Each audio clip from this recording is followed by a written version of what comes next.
Recap trend. Pinagmasdan nga ng mabuti nitong babaeng demonyo na lumabas mula sa lagusang nilikha nitong tatlo ang labanang nagaganap sa kanyang mismong harapan. Nagtataka nga siya kung sino ang tumawag sa kanya at bagyang nangangamba din kung ito nga daw ba ay gawa din ng iba pang mga demonyo na naghahangad na siya ay paslangin. Ngunit nabigla nga siya noong kanyang napansin ang isang klase ng nilalang na lubhang pamilyar para sa kanya at nasambit pa nga kung ano nga raw ba ang ginagawa ng isang shadow soldier sa nasabing lugar. Naging lalo namang mainit ang sagupaan nitong dalawang panig, subalit sa pagkakataong ito ay mas nananaig na ang lakas at abilidad mayroon etong si Suho at binigyan ng isang napakalakas na uppercut etong isa sa tatlong demonyo. Labis nga niyang ininda ang pinsalang natamo habang kapwa kasabay noon ay agarang pinlano na nitong binata na patahimikin siya ng tuluyan. Pero bago pa man niya iyon maisagawa ay nang himasok na rin sa kanilang bakbakan ang isa pang demonyo upang mailigtas ang kaniyang kapatid. Nawika nga ni Suho na literal na napakahusay di umano ang kombinasyon, gayon din koordinasyon, mayroon etong tatlong demonyo at talagang mahirap umanong sabayan sa isang umaatikabong labanan.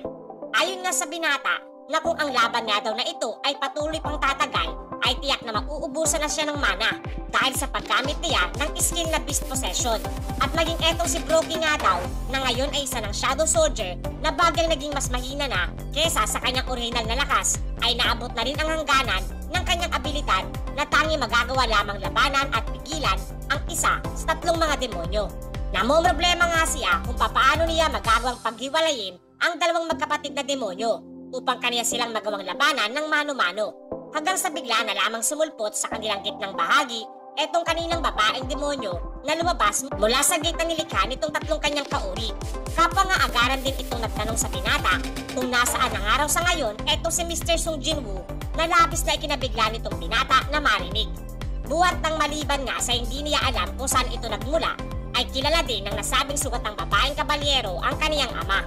Dito ay sumali na rin sa kanilang usapan etong si Biro at nagtanong pa nga kung ano ang ginagawa nitong babaeng demonyo sa kanilang kasalukuyang lokasyon na kaagad namang nakilala din ang kanyang boses. Taglian siyang nilapitan at hinawakan nitong babaeng demonyo na masayang-masaya nga buhat nang muli niyang makita etong si Biro sa mga oras na iyon at patuloy na hinahanap kung nasaan etong si Mr. Sung Jinwoo. Gayon din kung ano ang kanyang ugnayan sa nasabing batang lalaki na ngayon kasakasama nitong Grand Marshal ng Shadow Monarch. Kapwa sa kabilang bahagi ay naguguluhan din etong tatlong demonyo sa kung ano nga ba ang rason at kung papaano nakilala nitong babaeng demonyo na kanilang isinamon ang kanilang kasalukuyang kalaban. At mas literal nga daw na magiging isang mapanganib na sitwasyon kung ito ay aanib pa sa kabilang puwersa mga master.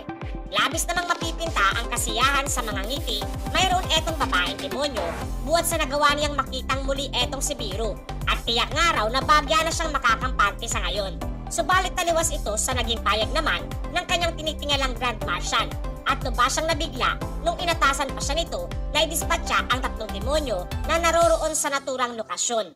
Sa kanilang narinig ay agad din namang naganda etong tatlong demonyo na unahing idispatcha ang nasabing sugatang babaeng demonyo kesa sa binata. Buhat sa tanging kinakailangan lamang nila ng dugo nito upang lumikha pa ng tinatawag na Stardust. Dito ay kapwa naman nagkakaroon na ng ideya at bagyang naaalala na nitong si Suho na minsan na niyang nakita ang babaeng demonyo sa nakaraan. Habang kapwa nababahala din sapagkat sugatan ng araw ito at kung kaya pa ba talaga nitong lumaban ng mag-isa.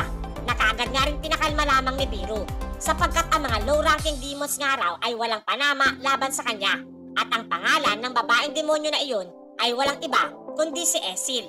Saan pa nga nitong si Biro na noong winasak ng kanilang Panginoon ang Demon World, ang kanyang household lamang o ang kanyang angkan ang tanging iniligtas nitong Shadow Monarch. Gayon din si Esil nga daw ang pinakamatandang anak na babae ng Ladir household. At kung ikukumpara ito sa sukatan ng lakas ng mga tao, ang kanyang abilidad di umano ay maihahalin tulad sa tinataglay ng isang S-rank hunter. At ang payag ng ito ng nasabing langgam ay literal na ikinabiglang mapag-alaman nitong si Suho sapagkat ito pa nga lamang di umano ang magiging unang pagkakataon na magagawa niyang masaksiyan kung papaano lumaban ang mga nasa ganoong klase ng ranggo. Subalit taliwas nga sa kanilang inaasahan ang kanilang nasilayan sapagkat madali lamang napatumba itong babaeng demonyo ng tatlong low-ranking demons na labis talagang ikinadismaya nitong dalawang masilayan. Kaagad nga siyang na-question nitong si Biro kung bakit at papaano paano etong si Esil ay naging ganoon na lamang kahina. Gayon din, kaniya nga raw nadarama na ang manang tinataglay nito ay lubang napakababa kung ikukumpara sa huling beses na sila ay nagkita.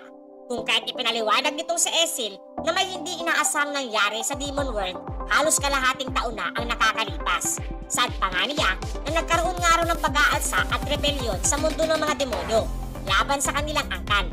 Pilit nga daw na lumaban etong kanilang angkan laban sa iba pang mga demonyo, subalit hindi sapat ang lakas na mayroon ang kanilang household. Nakaligtas na lamang daw siya di umano sa tulong ng iba pang mga miyembro ng kanilang angkan. Subalit maraming dugo ang nawala sa kanyang katawan sa nasabing proseso at kapwa nawala na rin ang kanyang kapangyarihan. Nakiusap nga ito kay Biro na kung maaari ay pahiramin at pagkalooban siya nito ng kakaunting kapangyarihan. Nakaagad naman itong tinanggihan at kapwa nga sa mga sandaling iyon ay napagtanto nitong si Suho na sa kasalukuyan ay mayroon siyang dalawang individual na kabilang sa kanyang panig ang nawalan ng kanilang mga kapangyarihan. Sa kanilang mga narinig din ay lubang nabigla etong tatlong demonyo sapagkat hindi nga raw nila kagad nakilala at napagtanto na ang babaeng iyon ay isa palang maharlika buwat sa hina ng kapangyarihan nitong tinataglay.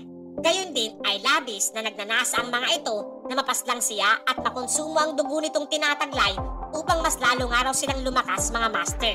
Doon din ay kapwa ipinahayag ng binata na kung magagawa lamang niyang labanan ang mga ito ng mano-mano ay tiyak na madali lamang niyang maididispatcha ang lahat ng mga nasabing demonyo.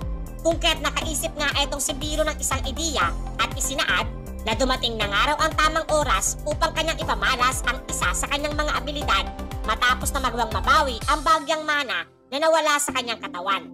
Ginamit nga niya ang skill na tinatawag na Harsh Orders para dito sa babaeng demonyo na kung saan ay pinagkakalooban nga etong si Esil ng karagdagang 50% sa lahat ng kanyang stats na tinataglay.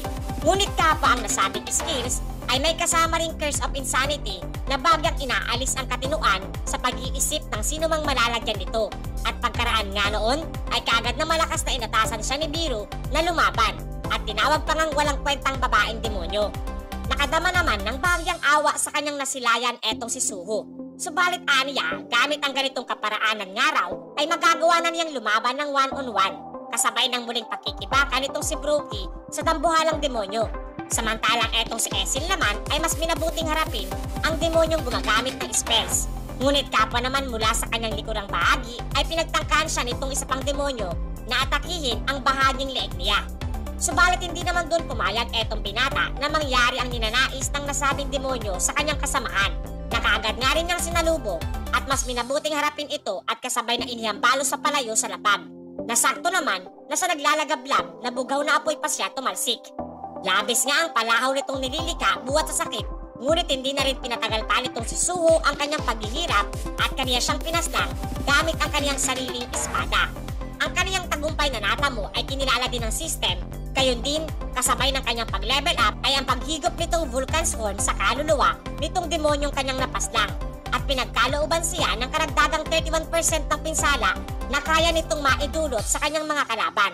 Hindi naman makapaniwala etong isa pang demonyo na ganoon lamang kadaling mapapaslang ang kanilang nakababatang kapatid nitong si Suho at literal na namomroblema kung papaano niya masusolusyonan etong kanyang kinakaharap na nagwawalang babaeng si Esil. Hanggang sa maya-maya ay bigla na lamang itong huminto sa kanyang pagkilos at isinaad ng system na ang bisa ng skill na inilagay sa kanya ni Biro ay tuluyan na naglaho sa kanyang katawan at kasabay na bumagsak na rin ito sa lapag habang nawalan din ng malay na literal na ikinabigla nitong demonyo na nasa kanyang harapan mga master. Subalit ang kanyang pagkabigla naman ay agad ngang sinamantala nitong si Suho at mabilis na kanya ding idinispatcha at ang kanyang tagumpay ay muling ang kinilala ng system, gayon din itong Vulcan's Horn. Eto namang demonyong kinakalaban ni Brookie ay makikitang dihamak na mas malakas kaysa sa kanya. At kapwa na puna, nakasalukuyan nga ay nabaliktad na ang kanilang sitwasyon at siya na lamang ang natitirang buhay sa kanilang tatlo. Ngunit magkaganoon man ay hindi ito nasiraan ng loob at kaagad na binago ang kanyang taktika na mas minabuting unahin etong si Esil na planong pakinabangan ang dugo ng isang kagaya niyang maharlika upang mas lalo pa nga siyang lumakas sa ngayon. Ngunit ang kanyang plano sana ay kaagad namang hinadlangan itong si Suho at kapwa nga inatasan etong si Brookie na tirahan siya sa magagawang pakinabangan pa dito sa nasabing demonyo. Kasabay nga ng kanyang pagsakmal sa naturang kanilang kalaban. Lumipas din ang ilang sandali pa at ating makikitang nagkamalay na etong si Esil. Nadaglian niyang kinamusta nitong si Biru. Kaagad nga ang naturang babae ay nagreklamo sa ginawang aksyon nitong Grand Marshal. Gayon din ay patuloy na naguguluhan pa nga siya sapagkat hindi siya makapaniwala na may iba pang tao maliban kay Sung Jinwoo na makagagawang gamitin ang mga Shadow Soldier. Sa kanyang naging tinuran nga ay literal namang nadismaya itong si Biru. Buhat sa mukha nga raw na hindi ganon katibay ang klase ng pananampalataya nito sa kanilang bossing kahit hindi nito magawang makilala ang individual na nasa kanilang harapan. At ipinaalala pa nga dito ang isang partikular na individual na pinaka naaakma para sa naturang posisyon. Samantalang sa kabilang banda naman ay patuloy na pinapahayag ng system ang patuloy na pag-level up nitong si Suho at pagkakaroon ng mga panibagong abilidad. Habang doy sa kalamang na pagtantul itong babaeng demonyo na ang binatang nasa kaniyang harapan ay ang kanilang kinikilalang Young Monarch mga master. At matapos nga ang naturang eksena ay doon din po pansamantalang nagtatapos ang Chapter 18 sa manhwa series ng Solo Leveling Ragnarok. Maraming salamat po mga master sa inyong walang sawang pagsuporta. Hanggang sa muli!